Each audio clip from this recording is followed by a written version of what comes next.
Hola, soy Mariluz Choque, licenciada en Arqueología.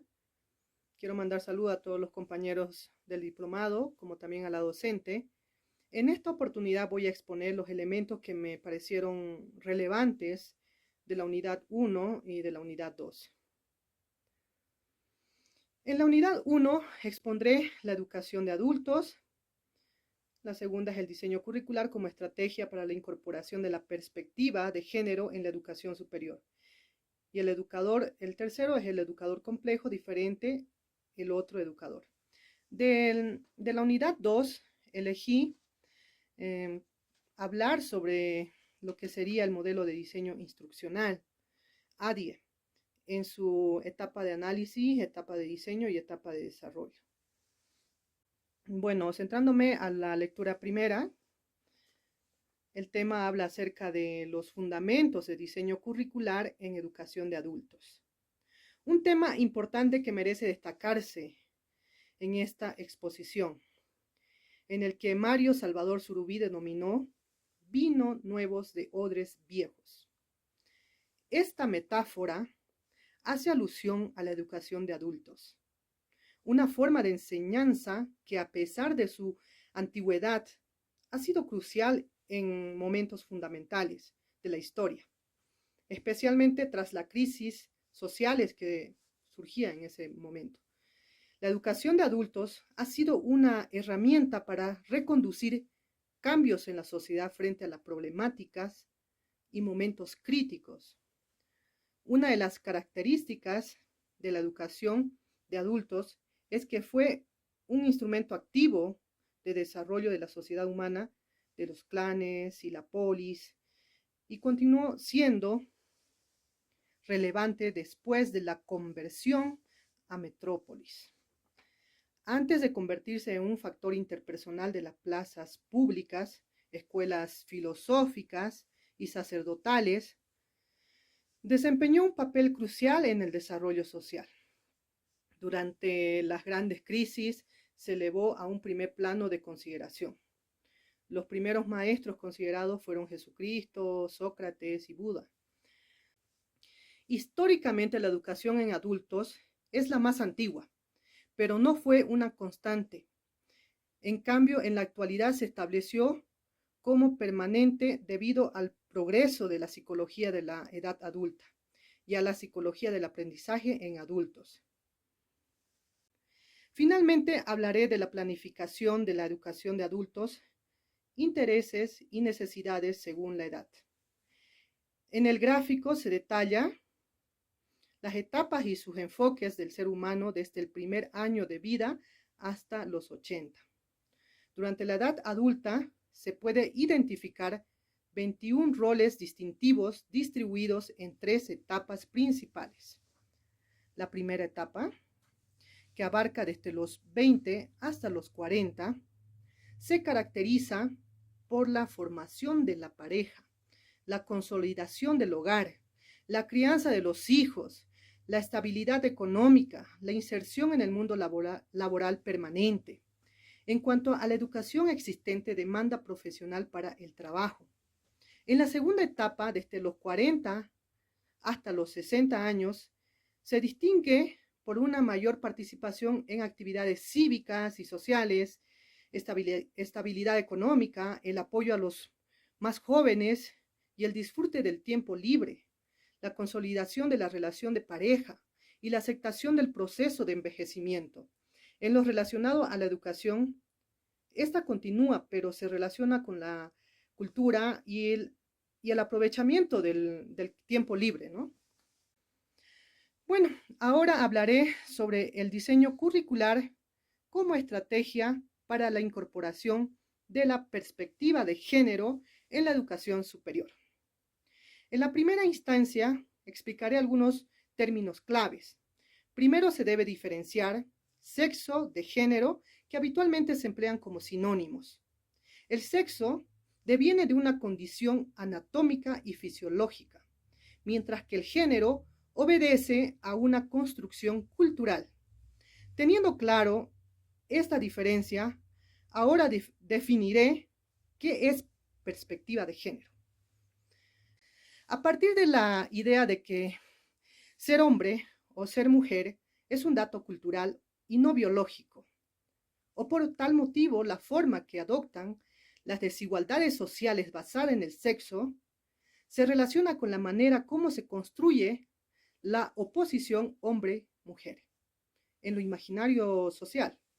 La incorporación de la perspectiva de género en las universidades tiene un momento clave en el año 1998 con la primera declaración de la UNESCO sobre las instituciones de educación superior del año, valga la redundancia, del año 1998. La declaración tiene dos lineamientos centrales. El primer lineamiento fue eliminar los estereotipos fundamentados en el género en las universidades. Para ello, la UNESCO aconsejó a las universidades una igualdad de oportunidades para hombres y mujeres, como también consolidar la participación cualitativa de las mujeres en todos los niveles y las carreras. El segundo lineamiento era reformar los planes y programas de estudio. Su finalidad es anular el sexismo. Eliminar las disparidades y los sesgos entre hombres y mujeres, como una representación equilibrada de ambos sexos, tanto entre los estudiantes y los profesores. En el 2009 se desarrolló la segunda declaración por la UNESCO sobre las instituciones de educación superior. La UNESCO, pese a los avances de las universidades, persisten disparidades entre los hombres y mujeres. Es decir, todavía existe un carácter sexista en los contenidos y las prácticas educativas. Pero estas formas de discriminación son más sutiles y no tan evidentes. Por ejemplo, en la elección de la carrera profesional, ¿no? Mientras los varones prefieren las profesiones vinculadas con el pensamiento abstracto, las mujeres prefieren carreras de asistencia social. Es lo que menciona en el libro, ¿no? Finalmente, se señala que la perspectiva de género en el diseño curricular debe estar presente desde la construcción del marco epistemológico en cada disciplina, es decir, debe ser transversal. No puede desarrollarse a unas cuantas disciplinas, sino de manera integral, disciplinario, interdisciplinario. Haciendo una reflexión sobre esta lectura sobre género, es relativo, ¿no? Porque actualmente sí hay mujeres que eligen carreras de ingeniería y arquitectura, etcétera, ¿no? Pero bueno, me centro en lo que estamos leyendo. Continúo con la lectura. El educador complejo, diferente al otro educador. En este tema, realizaré una reflexión del método educativo. En 6 aspectos que comprenden la complejidad del campo educativo. Primero, el hombre racional construye su método. En todos los aspectos de la vida, ya sea estudiar, cocinar, hacer un mueble, una obra musical, una operación quirúrgica, etc., cada persona tiene su propio estilo de hacer las cosas. Algunas veces acierta, en otras se equivoca. En tal sentido, el aprendizaje se realiza mediante el ensayo-error. El ensayo-error permite establecer un modo, consolidar un hábito, imponer una costumbre o una norma para que con el tiempo esa práctica o tarea se consolide. ¿Pero qué es el método? Para Alves y Matos, el método es la organización racional y bien calculada de los recursos disponibles y de los procedimientos para alcanzar determinado objetivo de la manera más adecuada, segura, económica y eficiente. Segundo, las disciplinas establecen sus métodos. El método lógico es característico de todas las ciencias. El método lógico establece las leyes del pensamiento con la finalidad de descubrir la verdad o confirmarla. Hay una interrogante. ¿Y cómo descubre o confirma una verdad? Mediante conclusiones ciertas o verdaderas. Y para llevar esas conclusiones ciertas o verdaderas, se emplea procedimientos de análisis, síntesis, inducción, deducción.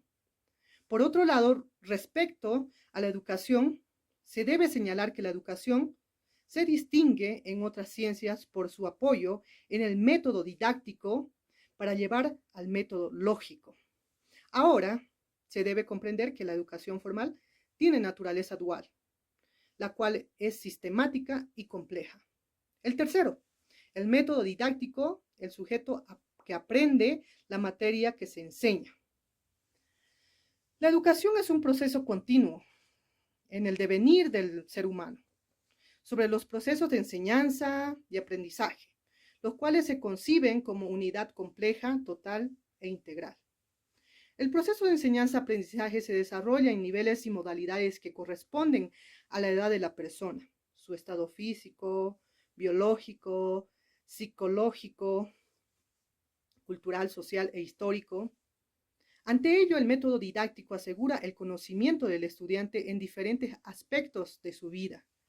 En tal sentido, el método debe ajustarse a la evolución del estudiante, considerando dos principios básicos. Por un lado, el método se relaciona con la epistemología. Por otro lado, el método se relaciona con las exigencias lógicas de la materia que se enseña. El cuarto punto, los procesos cognitivos básicos y el método didáctico. Existen una infinidad de métodos didácticos. Describiré algunos de ellos. Respecto a los métodos de enseñanza, se tiene Piaget, que clasifica los métodos de enseñanza en receptivos o de transmisión, en activos e intuitivos y en métodos programados. Finalmente están los métodos humanistas, racionalistas, metafísicos y coercitivos. Respecto a los métodos de aprendizaje, los aspectos son más puntuales. En los métodos de aprendizaje se habla de estrategias, de repetición, de elaboración, de organización, de regulación y afectivo-motivacionales. El quinto, otras formas de entender la mente, el pensamiento emergente. Por otro lado, la tecnología dio paso a un pensamiento multiprocesador que diversifica la atención y fomenta la creatividad creando nuevas narrativas. En tal sentido, la educación debe adecuarse a estas nuevas formas de conocimiento y a las nuevas innovaciones que van surgiendo en el pasar de los años. Entonces, siguiendo con la lectura, hablaré de la unidad 2. Hablaré del modelo del diseño instruccional ADIE. El ADIE es un modelo de diseño instruccional creado por pedagogos y tecnólogos educativos. Sirven como guía para el proceso de deconstrucción, desarrollo y evaluación de la instrucción. Estas estructuras están fundamentadas en principios educativos, sistémicos y organizan los elementos esenciales del diseño instruccional de manera sistemática y ordenada. Ahora el ADIE está compuesto por 5 etapas: análisis, diseño, desarrollo, implementación y evaluación. Respecto a la etapa de análisis, el análisis constituye la base para las demás fases del diseño instruccional. En esta fase, donde se define el problema, se identifican las fuentes del problema y se determinan las posibles soluciones. En tanto, el diseño es la fase donde se planifica una estrategia basada en la etapa del análisis. Abarca la descripción de la población objetivo, el análisis instruccional, la redacción de objetivos, contenidos y estrategias de enseñanza, aprendizaje y evaluación, además de definir la divulgación y la secuencia de la instrucción. Por su parte, en la etapa de desarrollo se planifican contenidos, se elaboran los recursos, se seleccionan los medios y se diseñan los instrumentos necesarios. Se establece el entorno en el que funcionará. Eso sería en cuanto a todas las lecturas que se tenían dentro de la unidad 1 y 2 seleccionadas. Eso sería todo. Muchas gracias por su atención.